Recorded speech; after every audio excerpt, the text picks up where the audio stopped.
Section 30.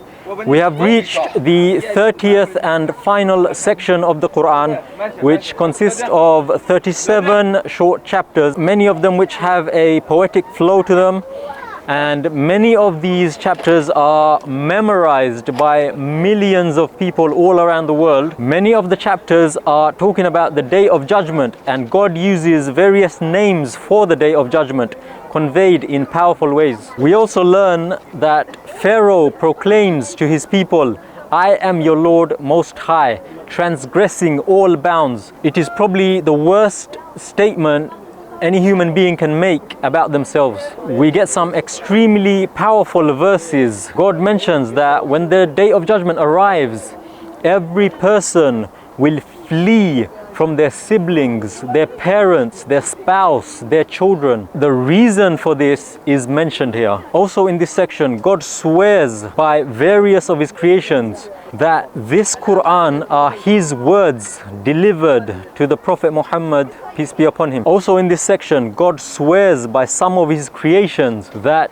this Qur'an was delivered by the noble and trustworthy messenger, Angel Gabriel, peace be upon him. And later on, the fact that this is a glorious Qur'an recorded in a preserved tablet. We also get in this section one of the beloved chapters of the Prophet, peace be upon him, where various themes are covered, some of which are the traits of the successful ones are mentioned. And God questions, why do people prefer the life of this world, which is only temporary, whereas the life of the hereafter is far better and everlasting? And that the message of this Qur'an are mentioned in the previous scriptures, naming here in particular the scriptures of Abraham and Moses.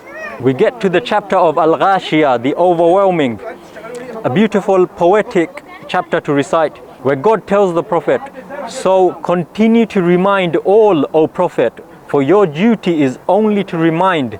You are not there to compel them to believe."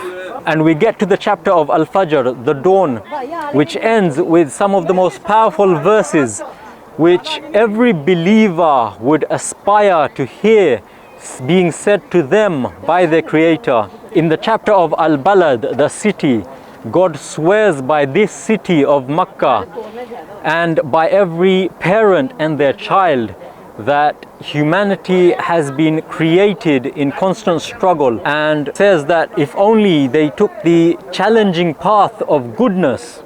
And then he gives the characteristics of those who do so. In the chapter of Ash-Shams, the sun, God swears beautifully by various of his creations, and then he says, "Successful is the one who purifies their soul, and doomed is the one who corrupts it." In the chapter of Ash-Shar, the relief, we come to the famous verses of "With hardship comes ease." Then we come to the chapter of Al-Alaq, the clot.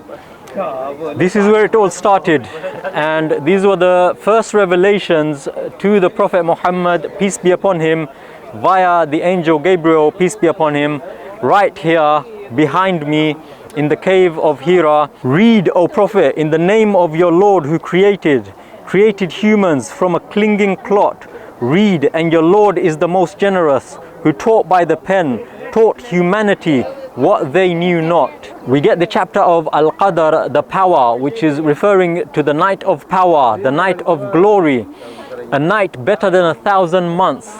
It is when God sent down the Qur'an. Then we get to one of the shortest chapters in the Qur'an, consisting of 3 verses, the chapter of Al-Asr, the declining day, which beautifully encompasses much of the message of the Qur'an within these few short verses.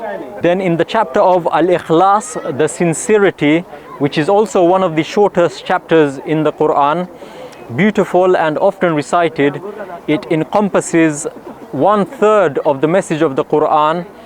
It is essentially a 4-line definition of God. And so whatever your idea of God is, take it through this test and see if it passes. And the Qur'an ends with 2 short chapters, which are essentially supplications, seeking refuge in God from the evil of witches, of enviers, of whisperers, those who whisper evil from amongst the jinn, and the humans. And that brings us to the end of this section.